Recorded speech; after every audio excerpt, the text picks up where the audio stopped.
ഒരു പക്ഷേ അല്ല തീർച്ചയായും കഴിഞ്ഞ സർക്കാരിനെ, ഇടതുപക്ഷ മുന്നണി സർക്കാരിനെ വെന്റിലേറ്ററിലാക്കിയതും ICUലാക്കിയതും വീണ ജോർജിന്റെ ഭരണപരിഷ്കാരങ്ങളും ആരോഗ്യവകുപ്പുമായിരുന്നു. അവിടെ എന്ത് കാര്യങ്ങൾ നടന്നാലും വീണ ജോർജിന്റെ ഒരു ന്യായീകരണവും കുത്തിത്തിരിപ്പും വരും. അത് കണ്ട് കേട്ടാണ് മലയാളി ഉണരുന്നത്. അതുകൊണ്ട് തന്നെ ഒരു പുച്ഛം അല്ലെങ്കിൽ അവരോടൊരു എതിർപ്പ് ഉണ്ടായിരുന്നു. എന്നാൽ അതിനു മുമ്പുണ്ടായിരുന്ന ഒരു ആരോഗ്യമന്ത്രി ഉണ്ടായിരുന്നു, KK ശൈലജ ടീച്ചർ. അവരോട് വലിയ ആദരവായിരുന്നു കേരള സമൂഹത്തിന്. ടീച്ചർ അമ്മ എന്നൊക്കെ വിളിച്ച് ആരോഗ്യത്തിന് അവർക്ക് അവാർഡൊക്കെ കിട്ടി, അന്താരാഷ്ട്ര അവാർഡൊക്കെ കിട്ടി. കുറെ കൂടി മെച്ചപ്പെട്ട നിലയിൽ അവർ കൊണ്ടുപോയിരുന്നു. എന്നാൽ അതിനെ എല്ലാം കവച്ചു വയ്ക്കുന്ന വളരെ മെച്ചപ്പെട്ട ചിന്തകളാണ്, പ്രവൃത്തികളാണ് K മുരളീധരൻ അവർകളിൽ നിന്ന് വരുന്നത്. ഇതിനകത്തൊരു തമാശയുണ്ട്. അതായത് ഇലക്ഷൻ നടക്കുന്ന സമയത്ത് തന്നെ ആരോഗ്യ വകുപ്പിലെ കാര്യങ്ങളാണ് K മുരളീധരൻ മന്ത്രി അവർകൾ പറഞ്ഞുകൊണ്ടേയിരുന്നത്.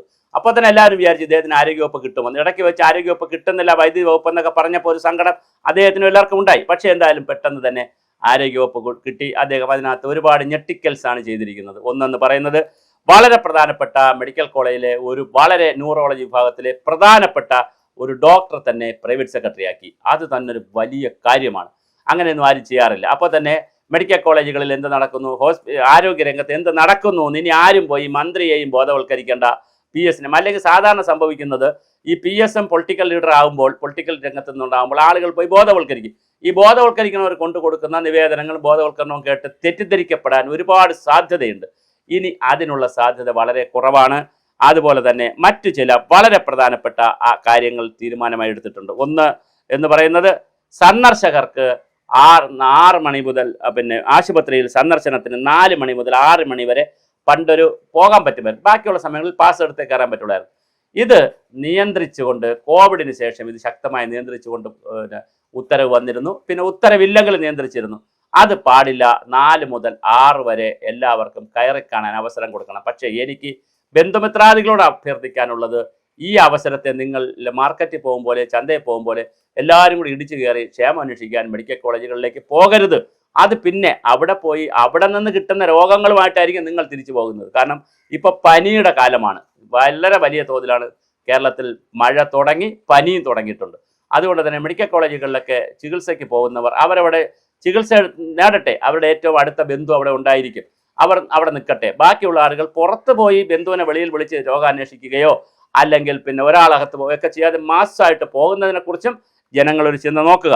എന്തായാലും ഈ വകുപ്പിൽ നിന്ന് കർശനമായ നിർദ്ദേശം പോയിട്ടുണ്ട്. മലയാള മനോരമയുടെ ഒരു വാർത്തയുടെ അടിസ്ഥാനത്തിലാണ് കൂട്ടിരിപ്പുകാരെയും ഒക്കെ കാണുന്നതിന് വേണ്ടി നിയന്ത്രണം ഏർപ്പെടുത്തിയിരുന്നത് മാറ്റുന്നുണ്ട്. അതിനുള്ള നിർദ്ദേശം പോയിട്ടുണ്ട്. രോഗികളെ ഒരു കാരണവശാലും തറയിൽ കിടത്തി ചികിത്സിക്കരുതെന്നുള്ള കർശന നിർദ്ദേശം കൊടുത്തിട്ടുണ്ട്.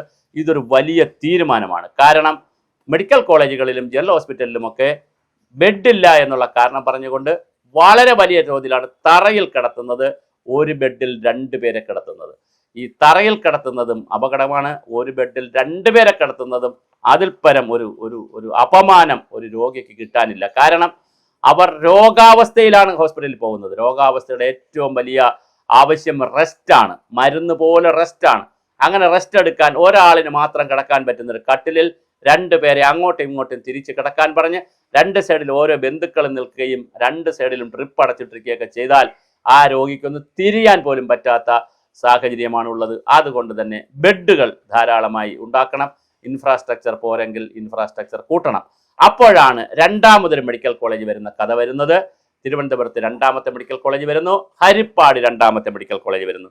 അതും വളരെ പ്രധാനപ്പെട്ട ഒരു കാര്യമാണ്. അതുപോലെ എയിംസിനെ സംബന്ധിച്ച് ഏത് ജില്ലയിൽ വേണം എന്നുള്ളതായിരുന്നു പിണറായി വിജയനും കേന്ദ്ര സർക്കാരും തമ്മിലുള്ള തർക്കം. അത് മാറിയിട്ടുണ്ട്.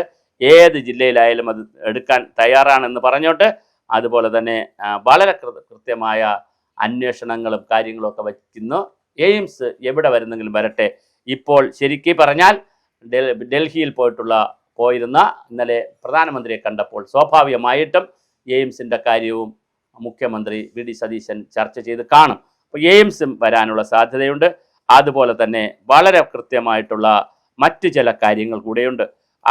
വിവരങ്ങൾ അധികൃതർ മറച്ചു വെച്ച ആശുപത്രി അധികൃതർ മെഡിക്കൽ കോളേജ് ആശുപത്രി അത്യാവിഭാഗത്തിലെത്തുന്ന രോഗികളുടെ വിവരം ഫോണിലൂടെ അറിയാൻ കഴിയാത്ത സ്ഥിതി മുൻകാലങ്ങളിൽ ലാൻഡ് ഫോണിൽ വിളിച്ചാൽ എല്ലായിടത്തും കൃത്യമായ വിവരങ്ങൾ നൽകിയിരുന്നു. നിലവിൽ രോഗികളുടെ ബന്ധുക്കളോ മാധ്യമപ്രവർത്തകരോ ലാൻഡ് ഫോണിൽ ബന്ധപ്പെട്ടാൽ വിവരം നൽകാൻ സാധിക്കുന്നില്ലെന്നാണ് ഇൻഫർമേഷൻ വിഭാഗത്തിൽ നിന്നുള്ള മറുപടി. വിവരങ്ങൾ പുറത്തു പോകുന്നത് തടയാനാണ് ആശുപത്രി അധികൃതരുടെ നീക്കം. ആശുപത്രിയിലെ പബ്ലിക് ഇൻഫർമേഷൻ ഓഫീസർ ആരെന്നതിലും അവ്യക്തതയുണ്ട്. അപ്പോൾ ഇതും കുറച്ചുകൂടി വ്യക്തത വരുത്തേണ്ടതുണ്ട്. പ്രത്യേകിച്ച് എമർജൻസി കിടക്കുന്ന പേഷ്യൻസിന് സംബന്ധിക്കുന്ന പിന്നെ അത്യാഹിത വിഭാഗത്തിൽ കിടക്കുന്ന പേഷ്യൻസിനെ സംബന്ധിക്കുന്ന വിവരങ്ങൾ പുറത്തു കൊടുക്കേണ്ടതുണ്ട്. അവരുടെ ബന്ധുമിത്രാദികൾക്ക് ഫോൺ കൊടുക്കേണ്ടതുണ്ട്. കാരണം അവർക്ക് പണം ആവശ്യം വരും, ബ്ലഡ് ആവശ്യം വരും, ഒരുപാട് കാര്യങ്ങൾ ആവശ്യം വരും. അപ്പോൾ രോഗിയുടെ പേര് വിവരവും ചികിത്സാ വിവരവും നൽകിയിരുന്നു മുമ്പ് ലാൻഡ് ഫോണിൽ, ഇപ്പോഴത് നൽകുന്നില്ല. അതുകൊണ്ട് നിലവിൽ ഇൻഫർമേഷൻ വിഭാഗത്തിൽ നിന്നുള്ള മറുപടി ഇതുമൂലം രോഗികളുടെ ബന്ധുക്കൾ വലിയ ആശങ്കയിലാണ്. അപ്പോൾ ഒരുപാട് സമഗ്രമായ പരിഷ്കാരങ്ങൾ നടത്തേണ്ടതുണ്ട്. അതുപോലെ തന്നെ താഴെ തലങ്ങളിൽ പ്രൈമറി ഹെൽത്ത് സെൻ്ററുകളെ ശക്തിപ്പെടുത്തുമെന്ന് പറയുന്നു.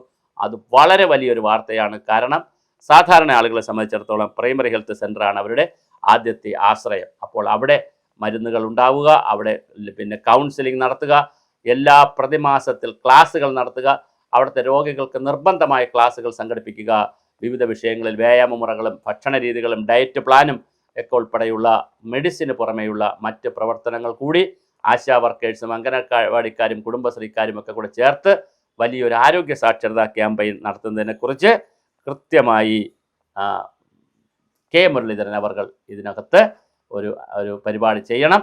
അപ്പോൾ അതുകൊണ്ട് ആരോഗ്യ സാക്ഷരത നടക്കട്ടെ.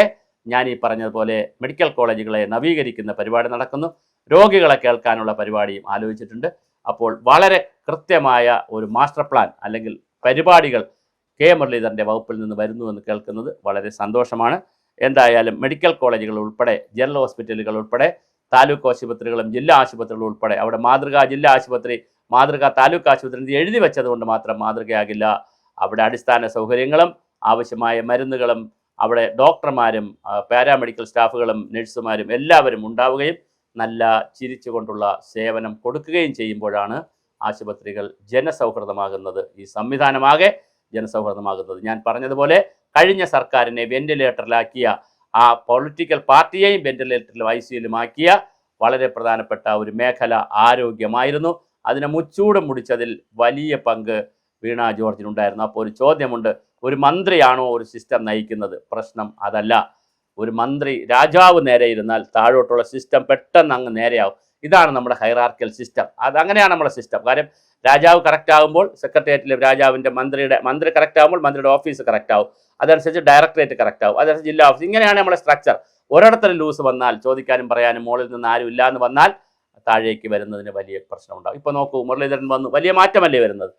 പിന്നെ ഒരേ സിസ്റ്റം തന്നെയാണ്. രമേശ് ചെന്നിത്തല വന്നപ്പോൾ 2 പരിപാടിയാണ് എടുത്തിരിക്കുന്നത്. ഇതാണ് വ്യത്യാസം. ഈ വ്യത്യാസം ഇവിടെയുണ്ട്. എന്തായാലും ആരോഗ്യവകുപ്പിൽ വലിയ മാറ്റങ്ങൾ നാം പ്രതീക്ഷിക്കുന്നു.